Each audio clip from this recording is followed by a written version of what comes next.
Assalamu alaikum. I am registered dietitian Aisha Nasir working currently with Rainbow Obesity Center, Cosmetic, Dr. Serish and Fitness Planner. आज का हमारा topic होगा Eid diet के हवाले से।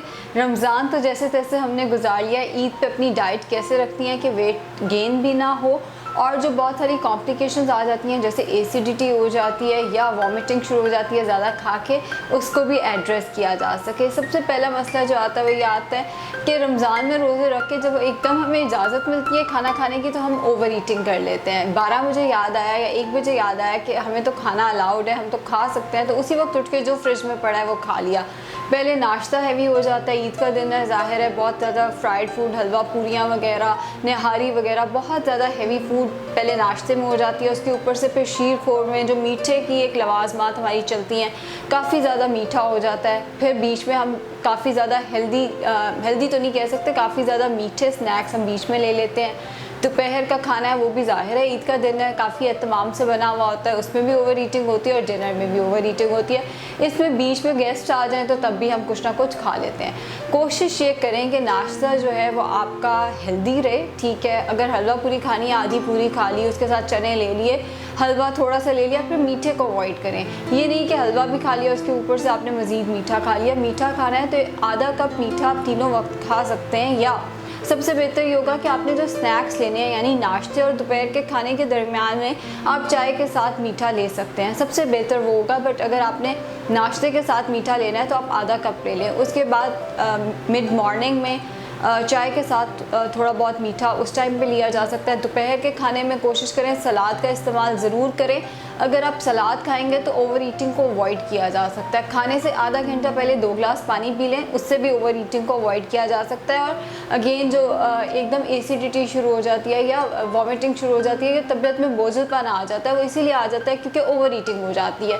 खाना खाने से आधा घंटा पहले 2 गिलास पानी पी लें। खाना सैलड से शुरू करें, उसके बाद 1/4 प्लेट चावल या रोटी, 1/4 प्लेट होनी चाहिए, उसके साथ 1/4 प्लेट दही होना चाहिए और 1/4 प्लेट प्रोटीन यानी गोश्त, अंडा या दालें वगैरह होनी चाहिए। फिर शाम के वक्त स्नैक, अगेन ईद का दिन है, मीठा भी खाया जा सकता है या कोई हेल्दी स्नैक लेना है, कबाब वगैरह वो भी लिया जा सकता है। बट एज़ ईद का दिन है, मीठा वगैरह चल रहा होता है तो एक मिठाई का पीस ले सकते हैं या केक का हल्का सा स्लाइस ले सकते हैं, बहुत ज़्यादा बड़ा स्लाइस नहीं ले लेना। रात के खाने में कोशिश करें रोटी चावल कम से कम रखें, मीठा कम से कम रखें, लेकिन ज़ाहिर है अगेन एक त्यौहार है तो आप खा तो थोड़ा बहुत सकते हैं। सैलड से ही शुरू करें, 2 गिलास पानी आधा घंटा पहले पी लें, सैलड से शुरू करें। उसके बाद गोश्त जो है वो ज़रा ज़्यादा खाएं, दालें ज़्यादा खाएं, उस टाइम पे रोटी चावल कम खाएं, खा सकते हैं।